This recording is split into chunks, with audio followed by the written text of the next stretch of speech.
So I wanted to talk about immunotherapy for multiple myeloma, as I have self-diagnosed myself as a millennial. So we call it the millennial era. And hopefully I'll be able to get through most of this in 20 minutes. I'm at the University of California in San Francisco and would love to see any of you there anytime. Let me make sure I'm here. Okay, so before we proceed with talking about the specific immunotherapies, I think it's really important to note that myeloma is sort of a disease of immunologic chaos, if you will. The myeloma cell itself, the plasma cell, is part of the immune system. And as many of you know, as we get older, it tends to develop more in older people. And sometimes we think that's because the immune system is exhausted, and other times we just don't know what the reason is. And we can't tell if the myeloma develops more because of an exhausted immune system, and then we give drugs like dexamethasone, which may further exhaust it, or if it's just out of the bag no matter what. But that being said, it does give us the reason to consider that the immune system maybe, if we could turn it on its head, could possibly be used to help fight myeloma. And here you can see that there are different ways that the myeloma cell could be attacked by the immune system. For example, we'll talk about engineered T cells or CAR T cells. There are also some native T cells that should be doing the work, but maybe need a little boost from cytokines. There's some data out there with NK cells being used against myeloma. And then our cooperative group has been using a dendritic cell myeloma fusion vaccine as well, which you can see here. There are also a vast number of antibodies out there. Probably what you know most about is daratumumab and now isatuximab, which attacks CD38, and then there's elotuzumab, which goes against CS1. Now we know that BCMA may also be attacked by an antibody, but actually this may be best done by a bispecific antibody, which I'll explain later, or an antibody attached to a warhead, also known as an antibody-drug conjugate. So as you can see, there are many ways that the immune system could interact with multiple myeloma, and we'd really love to take advantage of that to improve outcomes for our patients. So of course, immunotherapy has become the hot topic, and of course, I did steal this slide, sort of, the meme from Ash about this, but now all the attention from all the other therapies is being put on immunotherapy, and I wanted to highlight the three types of immunotherapy that are really being discussed, including CAR T cells, bispecifics, and antibody-drug conjugates. So many of these immunotherapies, actually most of the ones we'll be talking about today, target something called B-cell maturation antigen, or BCMA. BCMA itself is a member of the TNF receptor family, so it's a bunch of proteins that are on the cell surface, and the function of BCMA is to regulate B-cell proliferation and survival, and the maturation of plasma cells. So it has a function on plasma cells, and we know that its expression and activation is associated with myeloma cell growth and survival. But I think the most important thing about BCMA is that it's exclusively expressed on the surface of plasmablasts and differentiated plasma cells, basically anything having to do with the plasma cell. And why this is so important is that it's generally not expressed on other important cells like neutrophils or other cells like T cells. And that's important because you always want to find a very specific antigen. If you're going to have a very potent therapy, you want that antigen to only be on the bad cells and not on the good cells. And so this is a very good antigen in order for us to target. So what are CAR T cells? I think many of you know what they are already. So generally, T cells in our body should be functioning to limit viruses, other infections, and also actually provide tumor immunity. But they don't always do the right job, but can we take them to do the right job? And so a T cell that is a CAR T cell takes the best of both worlds. We take your own T cells and engineer them to express an antibody-like molecule on the surface. So antibodies are very specific for antigens. So they combine the specificity of an antigen, an antibody towards an antigen, or an antibody towards a tumor protein, and the efficacy of a T cell. And we have several generations, most of which, for the purposes of myeloma, have been second generation CAR T cells with 4-1BB ligand stimulation or zeta stimulation.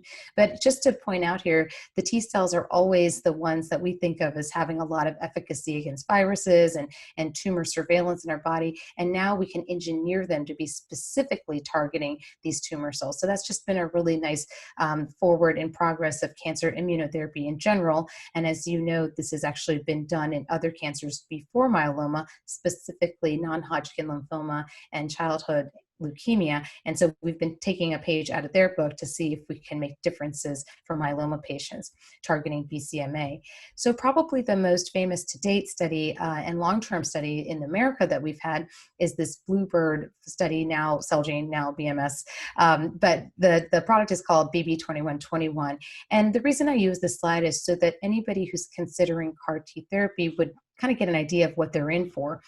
So for CAR T therapy, the patient comes to the center and undergoes a leukapheresis, and this is similar but less involved than the stem cell collection. This is a cell collection, but not the same way that you had your cells collected during a transplant. This is generally a one-day procedure, and actually oftentimes by peripheral IV. You don't necessarily need a large catheter.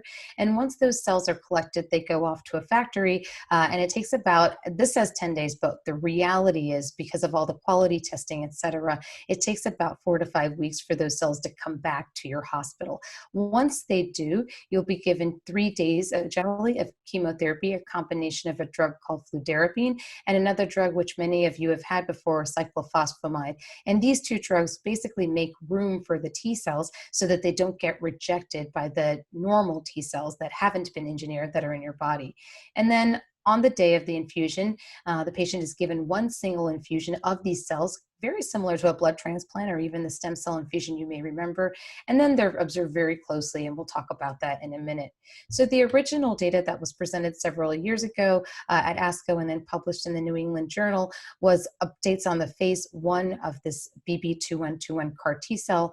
As you can see here, they tested several doses, but they kind of clumped together what they thought was the effective doses, 150 to 800 million cells as a flat dose or one-time dose for patients. And here you can see they had an overall response rate of 85%. Now remember, these patients had a median of 7 lines of prior treatment. So you can imagine that's a pretty heavily pretreated patient population. So 85% response rate was actually very good. And they, as you can see here, the median progression-free survival, and that means how long did half of the patients go before their disease came back or something else happened, was about a year, 11.8 months, although better in the patients who were MRD negative. So I always say you can see this as half empty or half full. Certainly we never had myeloma therapy for this heavily pretreated patients that was this effective. But again, we don't see that that curve has been completely flattened. It's not plateaued. And so as of now, it's not still a cure, but it is a very effective therapy. The adverse events that are very important for us, and we've learned a lot about this. I'm going to talk more about this in detail, but just so you know, 2/3 of the patients did have cytokine release syndrome, which I'll detail a little bit later in the talk, but it really wasn't non-manageable. Only a few patients have what we call high-grade CRS, similar with neurotoxicity. 1/3 of patients had it, but really only one of the patients in the trial had a very significant neurotoxicity. Other than that, there are low blood counts, and you can expect that if you undergo CAR T therapy. It's very expected. We tend to take that in stride because we're so used to that with various chemotherapies from myeloma. But I would say, in my experience, this is actually fairly well tolerated.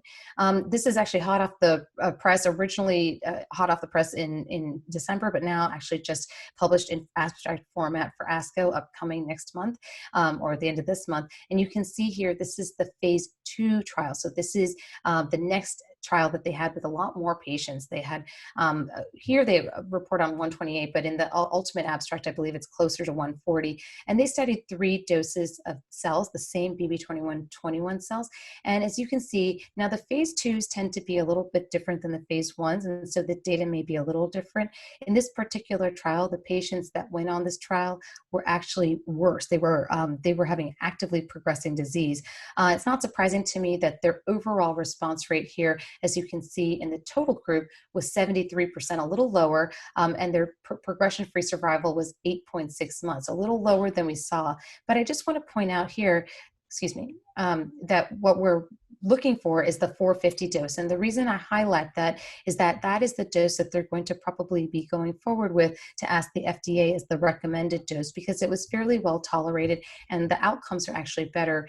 81% overall response rate and a progression-free survival and duration of response, which is actually closer to what they'd seen before, 11.3 months. So we look forward to hopefully at some point getting approval for this, although I think we're going to have to wait at least a few more months thus far.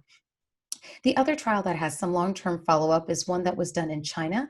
This is the Legend 2 trial, and I want to talk about it because we were very impressed with the original data presented 3 years ago now, and they've done a lot of follow-up. Now, their duration of response is 27 months, which is actually significantly more than the trial that I just talked to you about. And we don't like to compare trials to each other because it's really apples and oranges.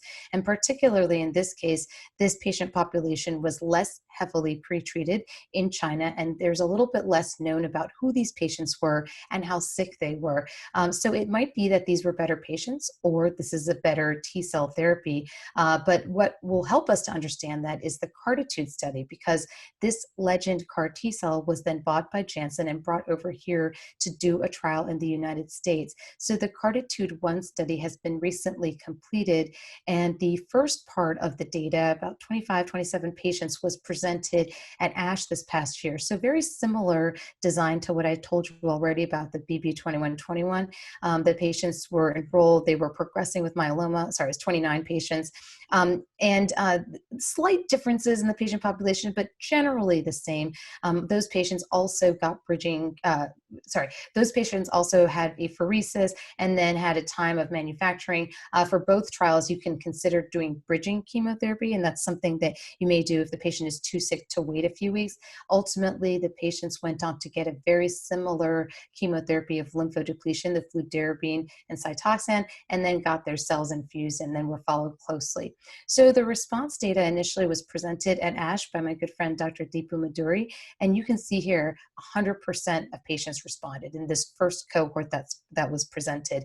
Very interesting, I thought, because it's a very good response rate. And actually, they are having an update, and at ASCO, right now the published abstract states that the response depth is actually even better. So 76% of patients ended up in a stringent CR, and 97%, basically all but one patient, ended up in a VGPR or better. So that's actually very impressive. All of their patients became MRD negative at some point at the 10 to the -5 level. So that's really impressive data. And I think what's really important for us to remember is that responses are not the end-all be-all for CAR T cells anymore.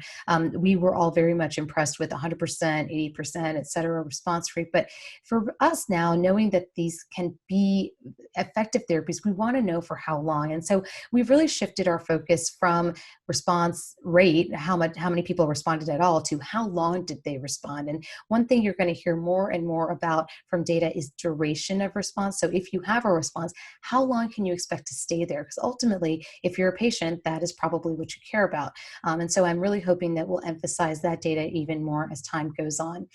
This T cell was a little bit different than the others, but generally well tolerated.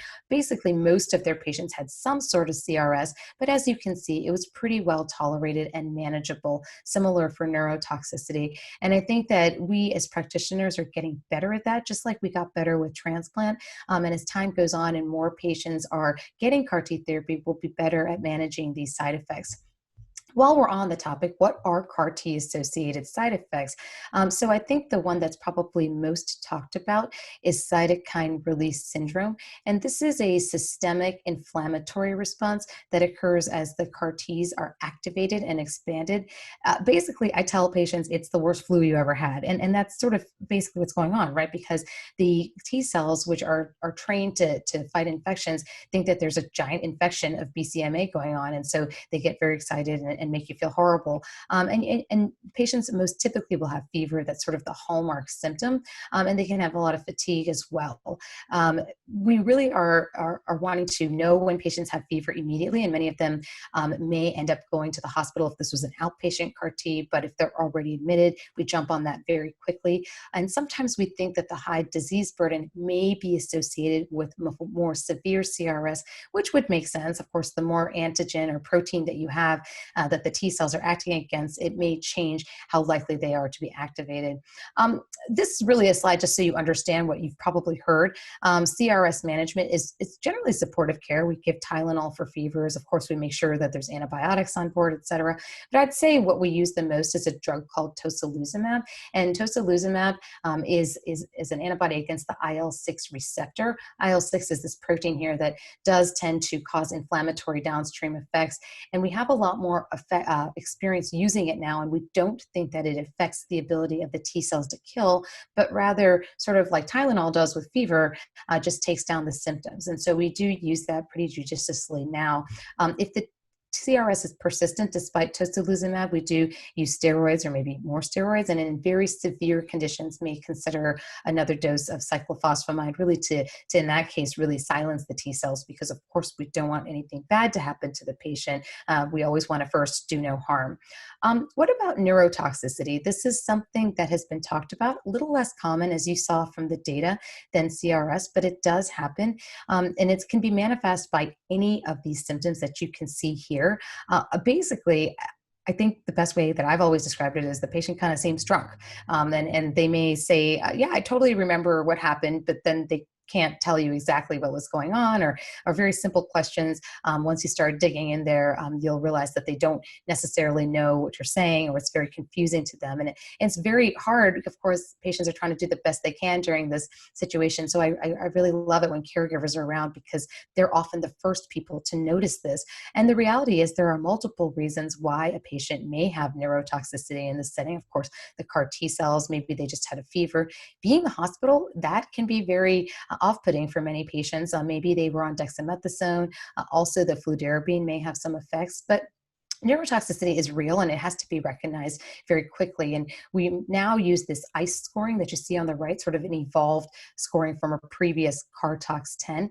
And what this does is really, I think, it does really let us see if the patients are focused. So these are not neuro tests like, can you walk across the hall? This is really about, can you concentrate, focus, and have attention? Can you write something down? And that's really what we see as the hallmarks of neurotoxicity. And this can be used to put into a score so we can figure out how serious their neurotoxicity is, or we call ICANS, immune cell effector associated neurological syndrome. So it's just easier for me to say neurotoxicity, but the correct term is ICANS. Management for neurotoxicity, we actually, in our hospital, although not all hospitals do this, we give all patients undergoing CAR T for myeloma seizure prophylaxis with Keppra. I try to start that before because it can make people a little bit drowsy, so I try to start that during their LD chemotherapy. But generally, steroids are the mainstay of management of this neurotoxicity. Again, if necessary, we can increase steroids or give cyclophosphamide.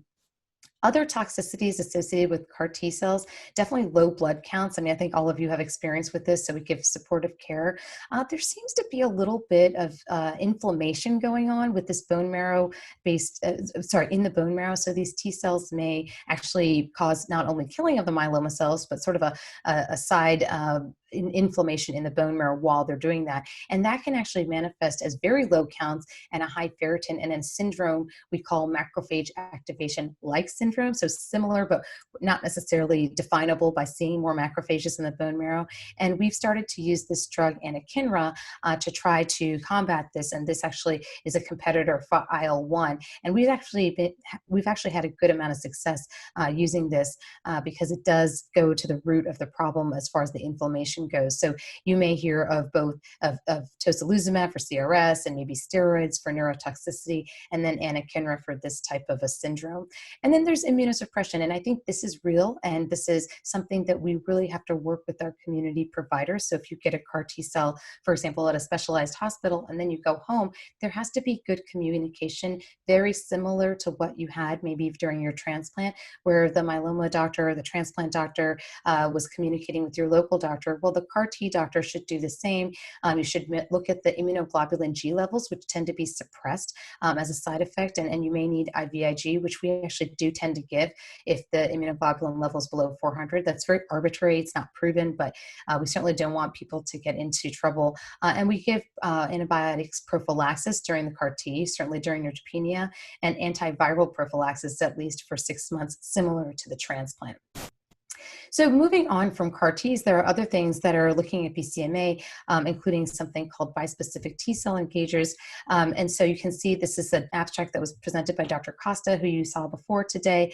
Bispecific T cell engagers, or BiTEs, are basically a way to have an antibody hook onto a tumor antigen, in this case BCMA, and a T cell, or what I call the eHarmony of immunotherapy, as you can see here. So your T cell, this molecule hooks onto the T cell, and this part to the tumor cell. And look, now the T cell is now very close to the tumor cell and can cause killing of the tumor cell.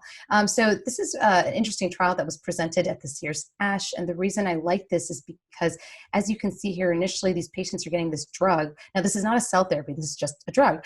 They're getting it weekly, and then it goes down to every 2 weeks, but eventually it goes down to every 4 weeks. And I think that's really important, because if we're going to have a drug, it's got to be friendly to give to a patient in the real world. Here you can see that there were some low blood counts, and they also had some CRS, but they really didn't have very much neurotoxicity. So this tends to be a little bit different of side effects, more affecting the counts, maybe causing a little more infection, definitely causing CRS, but all of that is manageable. And as you can see here, in their highest doses, I was actually very impressed by this data, that they got close to 90% response rate here. Now, they're still working on which doses are the best, and still the study is ongoing. But the reason I was interested to see this data is because you're getting response rates that are very close to or just the same as CAR T data, but you don't have to manufacture cells. So this is what we call an off-the-shelf therapy. So I'm looking forward to more data about this. What about antibody drug conjugates?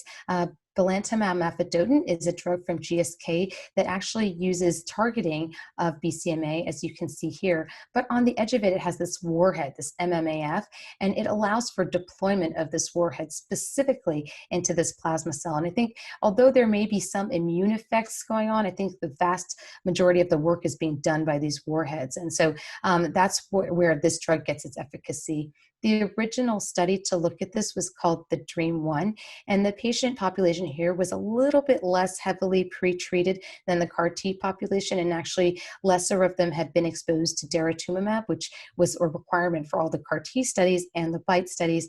In the initial DREAM-1, they saw a response rate of 60% and a progression-free survival of 12 months, which was very impressive. But since then, they've published the DREAM-2 study, and this DREAM-2 actually makes the patients be a little bit more sicker, if you will. They're more heavily pretreated, and they had to be refractory to an IMiD, a proteasome inhibitor, so something like Revlimid, Velcade, and an anti-CD38 antibody. So these are really the truly relapsed refractory myeloma patients.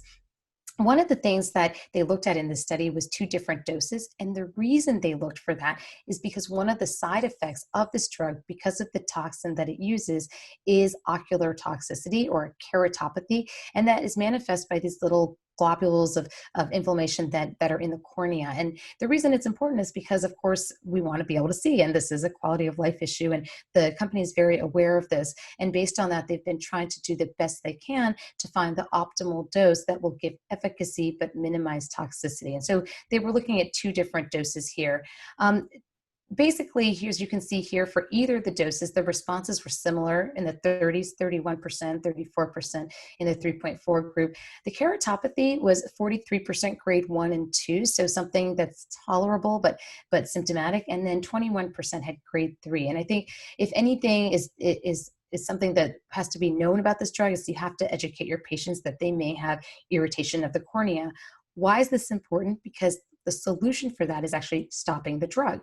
And you can stop the drug and give a pause. And some people have done that. And you may or may not need to take the drug for a few weeks, and you can pause. But this is one of the ways that we're learning to use the drug a little better, even though it's supposed to be every 3 weeks. If there are eye symptoms, maybe we can pause, let those get better, take a dose down, and then redose. So we're learning more about this as we're getting on. As you can see here, the median progression-free survival, when I originally saw this data, I thought, well, that's not so much, 3 months, 5 months. But I think more importantly, and we don't have this data yet, is the median duration of response. That is, if you get the drug, if you can tolerate it, and you respond, what is the duration of this? How long are you going to benefit? And I think now we know that the median duration of follow-up right now is 6.3 months. And so for the people who have responded, those people are still responding. So I'm looking forward to longer-term follow-up from this data, because I don't think we truly know the true extent of it yet. And I think it'll help us to position this against the other immunotherapies. Speaking of which, I think one of the most common questions I get is comparing options. So CAR T versus bispecific versus antibody drug conjugates. They're different, and I don't think they're competing. I just think that we have different myeloma patients who have different needs and different locations, and one solution may not be the best for all patients, and that's why it's good that we have three solutions evolving.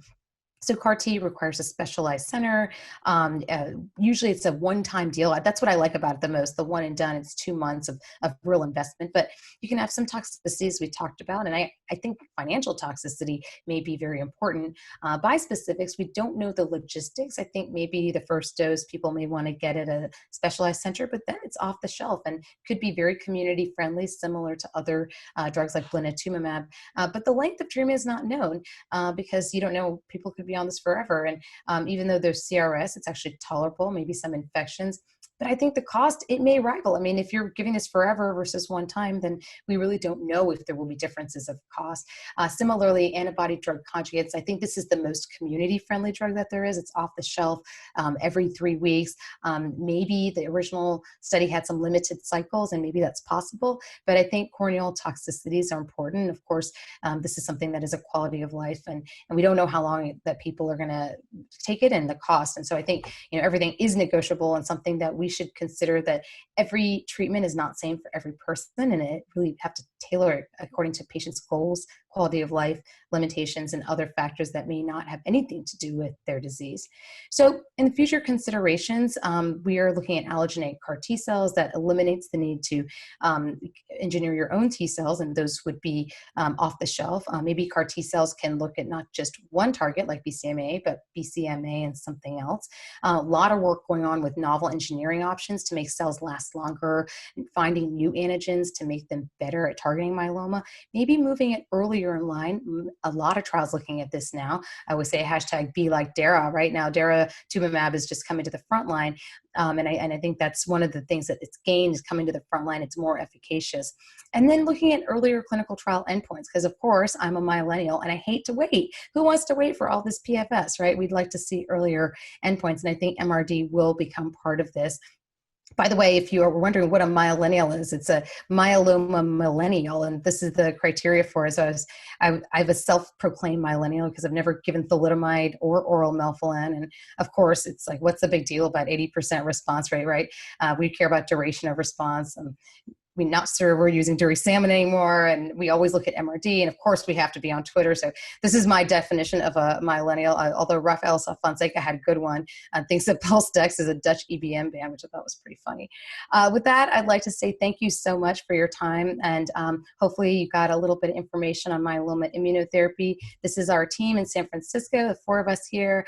We always like to hang out, and even in the setting of social distancing, we kept 6 feet apart from each other, which Dr. Cho at Mount Sinai thought was a pretty cool album cover. And most importantly, we had our annual Cinco de Myeloma celebration through Zoom across the country with various investigators you may recognize here on this screenshot.